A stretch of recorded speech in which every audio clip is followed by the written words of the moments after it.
Hello there, Parth Sharma this side, bringing you best chess games going all around the world. Do take time to like, comment, share, and subscribe to my channel. If you're already subscribed, then do press the bell icon for future notifications. And if you like my work, then do consider supporting me on Patreon and PayPal. You will find the links in the description because your support is my motivation, which keeps me going. Also, if you want to watch a specific game, then you can click on the timestamps given in the description box to jump straight to the game that you want to watch. So I'm looking at game 1 between Liren and Magnus Carlsen here. From their second set yesterday, Magnus Carlsen won set 1 and he desperately wants to win set 2 because he said it's always easy to kick yourself, or I should say he would have been kicking himself if he had lost set 1 despite throwing the game to Liren in a very good sportsmanship gesture. So this is the first game and Ding is white, Magnus is black, and we join game 1 at move 63. So far so good, the position looks reasonably level, but Magnus obviously has a great advantage, as you can see, because of the close structures and presence of both black knights in the position gives black the upper hand. Here Carlsen plays knight takes d3, Ding plays queen takes knight, and now comes another Carlsen's blunder induction technique, which he always applies. He's incredible in these. Queen to a2 check. And when I talk about blunder induction, it means you have to find that one move which is the best move in the position. And if you find the wrong move, then you are dead. So that's very important. Let's see. Ding plays king f1, which is the only good move. But what happens if he plays king to e1? It's very interesting. Just have a watch at this. But then black plays rook to c8, threatening rook c2, and there is absolutely no defense to that. If rook d1, then bang, rook c2, and game is dead for white. Alternatively, after rook to c8, if you play knight to d1, well, black has a bad news for you. Queen to g2, and again you are threatening rook c2, activating your queen towards the king. And if you play rook b2 with the support of knight, stopping rook to c2, I'm afraid this is also not good enough, because after queen h1 check, and if king e2 or king here, then knight takes e4. Otherwise, if you block with the queen, then queen takes e4, and all these pawns will drop very soon. So king e1, not the right option. Liren realizes that and plays king to f1. Rook c8. There we go. This was the plan. Threatening rook c2. And again, this is another technique of blunder induction which he has applied here, is to play rook to c8, and now you have to find the best move in the position for white.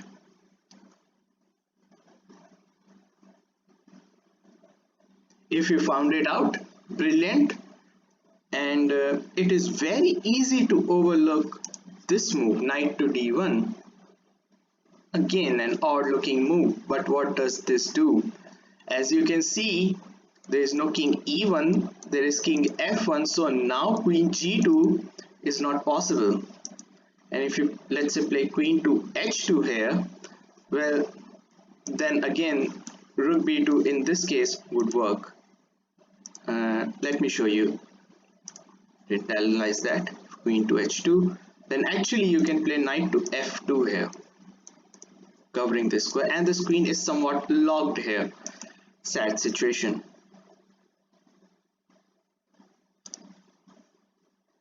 So after knight to d1, you cannot play queen g2, obviously. You cannot play queen h2 either. I didn't analyze it, but after I realized that, yeah, this is also possible. So anyway, what I analyzed was rook to c2. This was my main focus basically. Well then, actually, now white can play queen to b3, knight takes, and after queen takes, rook takes, b6. White has tremendous counterplay in this position, and eventually this rook has to go back, or knight takes g3, check, then king goes here, or king goes to e1. Not obviously, probably not to e1, because then rook e2 will be mate. So ideally would be to go to g1, and position would repeat after knight here, and so on. So rook eventually has to go to a8 to save the promotion. That would end in a draw. However, with this blunder induction technique, Ding was having almost around about 10 seconds at this position, plays queen to b3, and this is an outright blunder, because after rook c1 check, Ding resigns the game. Obviously this rook is dropping, and if rook takes, then queen drops. So Carlsen wins the very first game. So what happens in game 2? Game 2 ended in a draw. So this is game 3.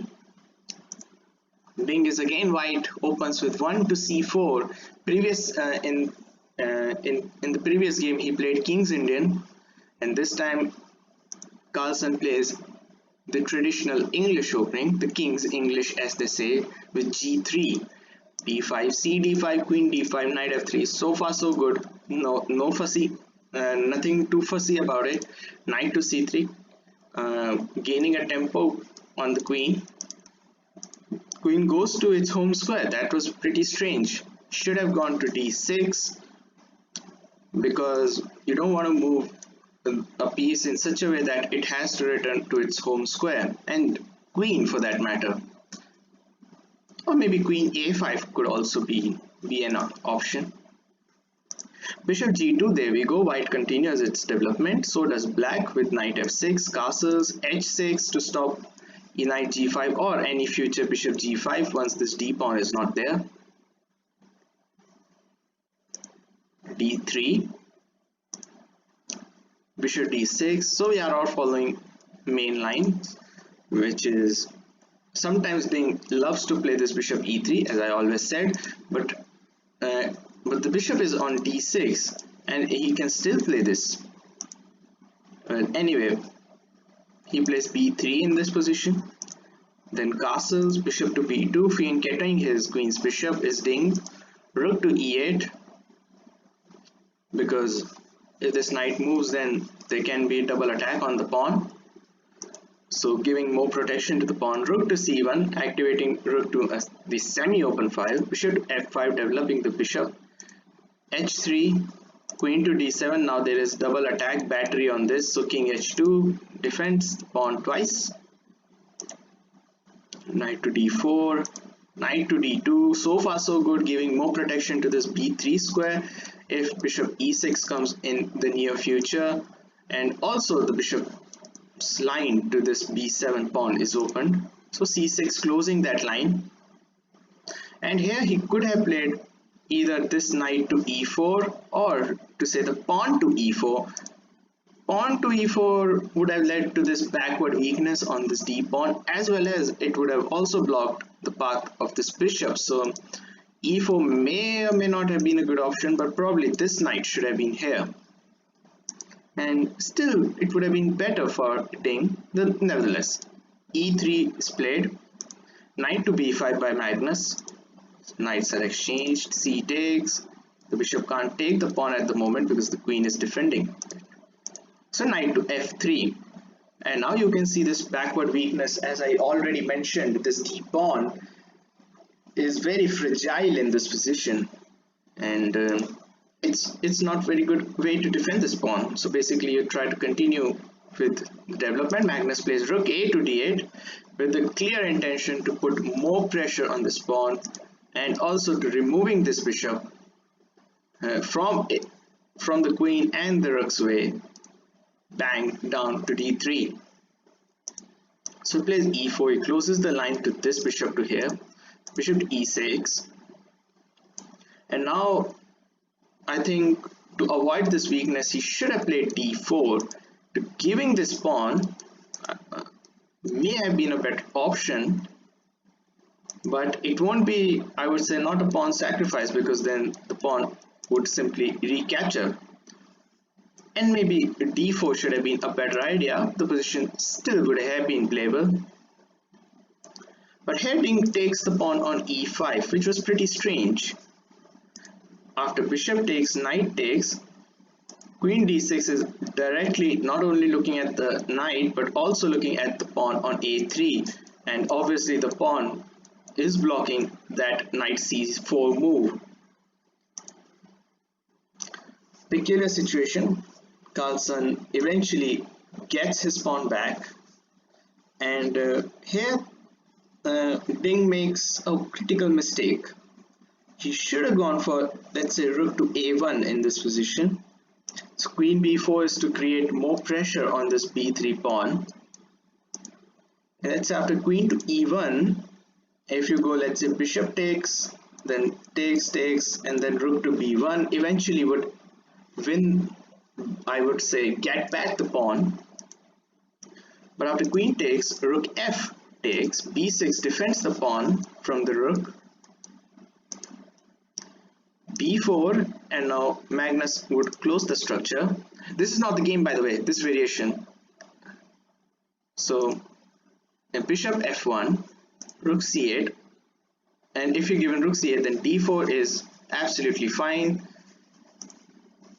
I mean, these basic moves would simply not work, because rook takes a4, the position would eventually fizzle out to a draw, unless and until a party blunders.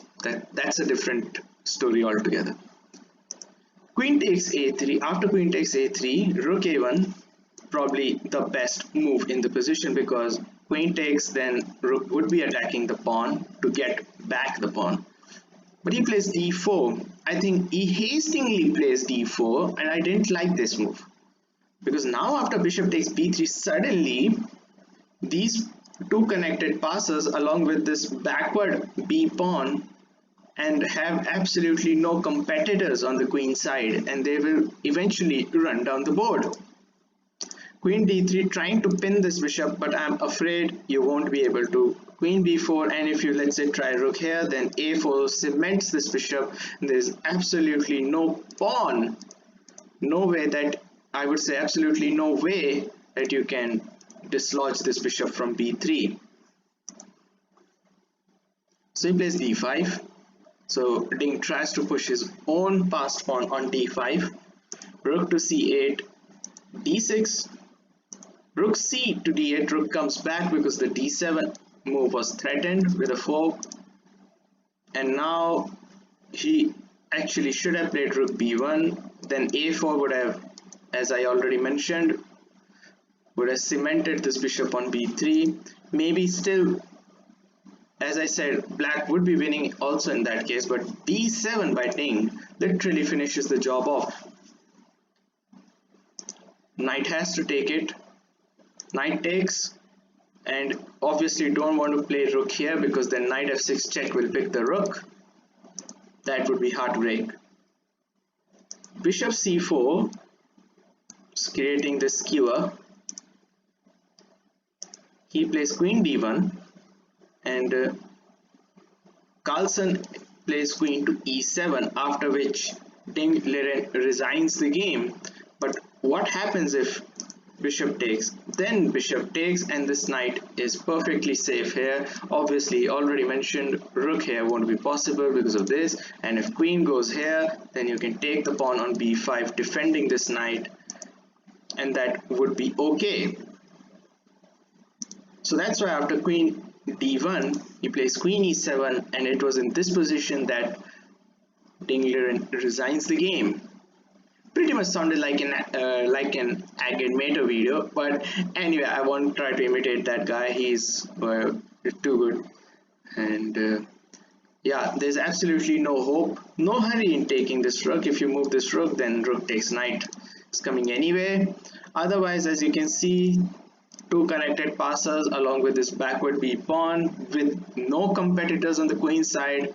They will just storm down the board, and they would be like unstoppable monsters looking for the blood of this white king. So here Link resigns. Wow, what a fabulous match played by Magnus. Won both games with black, and in the first game we saw his typical blunder induction technique, which was tremendous in those positions, but here it was given straight away. Ding played some inaccurate moves and Carlsen cashed on it accordingly and secured a wonderful win. And with this win in set 2, he also goes through the finals of the Chessable Masters tournament.